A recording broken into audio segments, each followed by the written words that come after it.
श्री सद्गुरु अक्कलकोट निवासी राजाधिराज योगीराज परब्रह्म श्री सद्गुरु स्वामी समर्थ महाराज की जय। श्री स्वामी समर्थ महाराज की जय। हर हर हर हर हर हर महादेव। राष्ट्रसंत सद्गुरु शिवलिंग शिवाचार्य महाराज की जय। तर सर्व स्वामी भक्तांना आज मातृदिनाच्या शुभेच्छा, मातृदिनांच्या शुभेच्छा, मातृपितृदिनांच्या शुभेच्छा। तर आज 10 तारीख आणि ज्या पद्धतीने आपल्याला प्रत्येक दिवस आपल्याला आठवणीत येत असतो, सांगत असतात सण, आता आज पाडवा आहे, आज पंचम आहे, आज राखी पौर्णिमा आहे, त्याच पद्धतीने आज मातृदिन म्हणून साजरा करण्यात येत असतो। तर मला एक प्रश्नच पडत असते की बाबा मातृदिन हा एकच दिवस का बरं? ज्या दिवशी मातृदिवस आहे, ज्या दिवशी आईचा दिवस आहे आणि ह्या कॅलेंडरला लिहिलेला आहे आणि सगळेजण करतात, म्हणूनच त्या मुलीने येऊन आई मातृदिनाच्या शुभेच्छा, पप्पा पितृदिनाच्या शुभेच्छा। ह्याच्यात काय घडलंय, ह्याचं रहस्य काय? मला एवढंच म्हणायचं की बाबा तुम्ही ज्या वेळेला एखादी दिवस आठवणीत राहावा असा आईचा तो दिवस आहे म्हणून शुभेच्छा देणं किंवा आईच्या चरणाचा नमस्कार करणं हे जे करता, तर एकच दिवस का करता? दररोज तुमच्या घरी आहेत ना आई वडील, दररोज तुमच्या घरी मातृपितृदिन आहे, दररोज तुम्ही मातृपितृदिन साजरा करा आणि आज तर कराच करा। भरपूर लोकांना आईकडे लक्ष देण्यात येत नाही म्हणून हे मातृदिवस काढलेला हे बी बरं आहे, चांगलं आहे। मातृदिवसाच्या दिवशी का होईना, एक दिवस का होईना, पण आईला आठवणीत घेतात आणि आईला न विसरतात, त्यांना नमस्कार तरी करतात, त्यांचे कुणी तर त्यांचे पायसुद्धा धुले, हे सगळं काय मी पाहत असते, हे चांगली गोष्ट आहे। पण तुम्ही दररोज सुद्धा आईला विसरू नका ना, दररोजही त्या आईकडे थोडं बघा, थोडासा वेळ काढा, वडिलांकडे बघा, फार काबाड कष्ट करून वडील येत असतात ना, त्या वडिलांकडे बघा। एखादी ड्युटीला असलेले आपले वडील एसटीनं जातात, गाडीनं जातात, मोटरसायकलनं जातात, फार लांब जाऊन येतात, ड्युटी करून येतात, बाहेरच्या ऑफिसर लोकांचं, बाहेरच्या लोकांचं सगळे कटकटीतून घरी थकून भागून येतात। त्यावेळेला त्यांच्या हातातली बॅग घ्या, त्यांनाही तांब्यावर पाणी द्या, पप्पा पाणी प्या म्हणा, त्यांना तेवढं समाधान वाटेल ना। आणि ज्या वेळेला त्यांनी ड्युटीला गेले, घरामध्ये आई मरमर करते, घरामधलं काम स्वयंपाक हे धावपळीचं जीवन सगळं काही करत असते आई, आणि तुम्ही आपण म्हणजे मस्त बाहेर जातो, बाहेरून येतो, रात्री 10-10 वाजता येतो, आई वडिलांनीच उलट तुमची वाट बघावं ह्या पद्धतीने वागत असतो। हे वागण्यापेक्षा, मातृदिवस साजरा करण्यापेक्षा तुम्ही जे काय आहे ते वाईट गोष्टी काढून टाका आणि आई वडिलांकडे लक्ष दिलो तर मग किती चांगलं होईल, मग रोजच आपला मातृदिवस साजरा केल्यासारखा होईल। म्हणून मला तर खरंच स्वामी आई माझी आई वाटत असते, म्हणून मी माझ्या आईला कधीच विसरत नसते। रात्री झोपता श्री स्वामी समर्थाई, सकाळी उठता श्री स्वामी समर्थाई, स्वयंपाक करता श्री स्वामी समर्थाई, कुणाला तर काही चांगलं सांगायचं श्री स्वामी समर्थाई म्हणा ना, म्हणा, विश्वास ठेवा, भरवसा ठेवा, एखाद्याची भक्ती करा, एक मनात देव धरा, भक्ती करा, त्या भक्ती करण्यामधून मग तुम्हाला हाक मारता येईल, तुम्हाला काही मागता येईल, तुमच्या हक्काचं राहील ना। म्हणून भक्ती करत जा, भक्ती करत असताना तुम्हाला त्या भक्तीचं फळ मिळणारच आहे।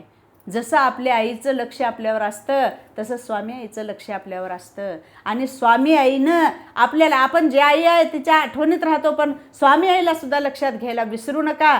स्वामीची सेवा करा, स्वामीची भक्ती करा आणि तुम्ही मेवा खा।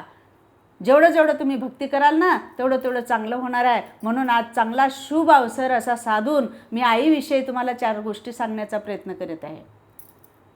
भरपूर जण आईला काय काय करतात, भरपूर जण आज आईकडे लक्ष न देणारेही मुलं आहेत आणि आईकडे खूप काही लक्ष देणारे सुद्धा मुलं आहेत, करणारे भरपूर काही करलेत, भरपूर चांगलं व्यवस्था बी खूप ठेवलेत, चांगलं केलेत। आपण जर वाईटाकडेच बघत असतो ना तर चांगल्याची सुद्धा पाठ थोपटण्याची गरज आहे। चांगले सुद्धा मुलं आहेत, मी चांगल्याला पण बघितलंय, मी भजनाला गेले असता आईसाठी गादी, आईसाठी पलंग, आईसाठी गुडघे दुखत आहेत, आईसाठी निकॅप, आईसाठी सगळं काय आणून ठेवलेलं आहे, ज्याचं त्याला व्यवस्था केलेली आहे, ते पण छान वाटते. परंतु जास्तीत जास्त वाईट वागणारे जास्त आहेत आणि चांगले वागणारे थोडेसे आहेत. म्हणून सगळ्याच आईला सगळ्यांनी चांगल्या रीतीनं वागवावं हीच माझी प्रार्थना आहे. आणि हे आपण म्हणत असतो की बाबा हे कलियुग आहे आणि या कलियुगामध्येच मुलं असं वागतात असं नाही, पहिल्यापासूनच हे चालत आलेलं आहे. कधी दुःखाचे कधी सुखाचे दिवस असतात आणि ते सगळेच दिवस हे आईच्या जीवाला असतात. आई भोगत असते आणि आई भोगत असताना ते आनंदानं स्वीकारत असते. आईचं हृदय हे खूप मोठं असतं, आईचं मन खूप मोठं असतं. त्याच पद्धतीनं भक्त पुंडलिकसुद्धा सगळ्यांना माहिती असलेलंच आहे. भक्त पुंडलिकाने काय केलं, ज्या वेळेला आईनं खूप मोठा झाला आणि तरुण वयामध्येच त्यांचं लग्न करण्यात आलं आणि ज्या वेळेला लग्न केलं त्यावेळेला त्यांची पत्नी ज्या वेळेला भांडे घासायची तर ते काय म्हणायचं, अगं तू भांडे घासू नको, तुझे हात गोरे गोरे पान आहेत, तुझे हात घाण होतील म्हणायचं. तिला भांडे घासू द्यायचं नाही, आईनं भांडे घासायचं, आईनं सगळं करायचं. असं करत करत करत करत बायकोला प्रेम करत असताना, आईला चिडचिड करत असताना आईला घराच्या बाहेर काढून टाकलं. आई आणि वडिलांना ज्या वेळेला घराच्या बाहेर काढून टाकलं, बाहेर गेले आई वडील, असंच मजल दर मजल करत मुक्काम करत करत चालत चालत सरळ त्यांनी काशी यात्रेमध्ये निघून गेले. सरळ काशीला निघून गेले आणि खूप काही दिवस झालं आणि योगायोगाने त्या गावातून दिंडी चालली आणि काही लोक काशीला निघून चालले. काशीला जात असताना यांच्या ही पत्नीला वाटलं की हे कुठं चाललेत, आपणही जावं. मग त्यावेळेला पुंडलिकानं काय केले, आपल्या पत्नीला घेऊन जात असताना खांद्यावर बसवून घेऊन चालले. खांद्यावर बसवून घेऊन जात असताना एका ठिकाणी तहान लागली आणि ते तहान लागले त्यावेळेला पत्नीला खाली सोडले आणि समोर पाहतात तर काय, एक 4-5 स्त्रिया घाणेरड्या अवस्थेमध्ये, मळक्या कपड्याच्या अवस्थेमध्ये एका झोपडीकडे गेले. आणि त्या झोपडीत गेले असता झोपडीमध्ये गेल्या आणि बाहेर आल्याबरोबर त्या स्त्रिया एवढ्या सुंदर चमचमीत दिसायला लागल्या. छानसे वस्त्र, छानशी त्यांची नजर, छान अशा पवित्र अशा ती महिला दिसायला लागल्या. पुंडलिकाला वाटलं, अरे हे आता तरी गेल्या ना, तर खूप घाण हे वस्त्र यांच्या अंगावर होते आणि हे एकदमच बाहेर आल्याबरोबर एवढ्या स्वच्छ कशा झाल्या. ते समोर गेला आणि त्या 4-5 जणीला विचारला की बाई तुम्ही आत्ताच मध्ये गेलो आणि तुमच्या अंगावर वस्त्र जे होते मळके होते आणि तुम्ही लगेच बाहेर आलो तर एवढे छान कसं झालं, याचं रहस्य काय. त्यावेळेला त्या बायाने म्हणल्या, त्या स्त्रियांनी सांगितलं त्याला की बाबा आम्ही कोणी बाया स्त्रिया नाही, आम्ही आहो ना, आम्ही नद्या आहोत, नद्या. आणि आम्ही एवढ्या नद्या मिळून आम्ही रोज दिवसभर सगळेजण येऊन आमच्यामध्ये डुबकी मारतात, आमच्यामध्ये काही काही टाकतात, म्हणून आम्ही त्या पापानं सगळे तेवढे घाण झालेले असतो. आणि आम्ही ते झोपडी दिसते का ना, त्या झोपडीमध्ये जाऊन त्या ऋषीचं आम्ही दर्शन घेऊन आलो का नाही, आम्ही एवढे स्वच्छ होत असतो. असं आहे का. त्या झोपडीमध्ये कोण आहे, ते ऋषी आहेत. कोणते ऋषी आहेत तर ते त्या झोपडीमध्ये कुकुट ऋषी आहेत. कुकुट मुनी नावाचे ऋषी तिथे आहेत आणि त्यांनी त्या झोपडीमध्ये आहेत. मग हा बी पळत पळत पुंडलिक तिकडे गेला, बायको तिथेच राहिली आणि पळत पळत त्या झोपडीच्या दिशेने गेले आणि दारावर थाप मारली. तेव्हा आतूनच कुकुट मुनीने सांगितले की तुला दार उघडणार नाही.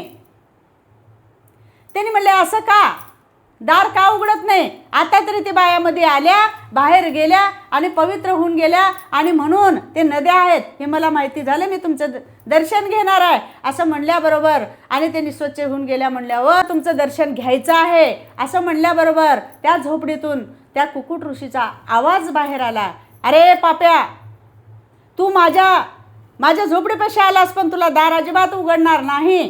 का तर तू आई वडिलांची सेवा केला नाहीस, खांद्यावर बायकोला घेऊन काशी यात्रेला चाललेला आहेस आणि तुझ्या आईवडिलाची सेवा केलं नसल्यामुळं माझं मी दार उघडणार नाही आणि तुला दर्शन होणार नाही असं म्हणल्याबरोबर त्यांनी त्या झोपडीचं दार नाही उघडलं तर सारखं पळायला लागला पुंडलिक. दना पळत आता आईवडिलाच्या शोधामध्येच निघाला. त्यानं बायको कुठं आहे हे सुद्धा लक्ष केलं नाही आणि आपल्या आईवडिलाच्या शोधामध्ये निघाला. शोधत शोधत शोधत आईवडिलांना जेवढा त्रास झाला होता त्याच्याहून कितीतरी पटीनं त्याला सुद्धा त्रास झाला. पळत पळत पळत शोधत शोधत शोधत काशी गाठली आणि ज्या वेळेला काशीमध्ये जाऊन धावून पळून बसलेला होता त्यावेळेला मध्येच खूप लोकांच्या गर्दीमध्ये आंधळे आईवडील ह्याचे आंधळे झालेले होते. जेवायला पोटाला अन्न मिळत नव्हतं, अंगाला वस्त्र व्यवस्थित नव्हतं. त्यावेळेला गाणं म्हणत त्या काशी यात्रेमध्ये यांचे आईवडील होते. आणि ज्या वेळेला आईवडील ह्याच्या समोरच आले की बाबा काहीतरी आम्हाला द्या, आंधळ्याला काहीतरी द्या म्हणत आल्याबरोबर ज्या वेळेला हाताचा स्पर्श झाला त्यावेळेला आईवडील पुंडलिकाला ओळखले. मग तेव्हा गच्च मिठी मारला, चरणाचं दर्शन घेतला आणि पुंडलिकाने सुद्धा म्हणले की बाबा आता नाही, मी आता काहीच करणार नाही, मी तुमच्या चरणाची सेवाच करणार आहे, मी आईवडिलांची सेवा करणार आहे. म्हणून बसून ज्या वेळेला सेवा करायला बसले आईवडिलाचे पाय दाबणं, त्यांना आंघोळी घालणं, त्यांची सेवा सगळी व्यवस्थितरित्या करत असताना स्वतः देव त्यांना भेटायला आले. कुणाला? पुंडलिकाला, भक्त पुंडलिकाला स्वतः देव भेटायला आले असता पाठीमागून म्हणायला लागले की बाबा अरे पुंडलिका हे बघ माझ्याकडे बघ, मी तुला भेटायला आलेलो.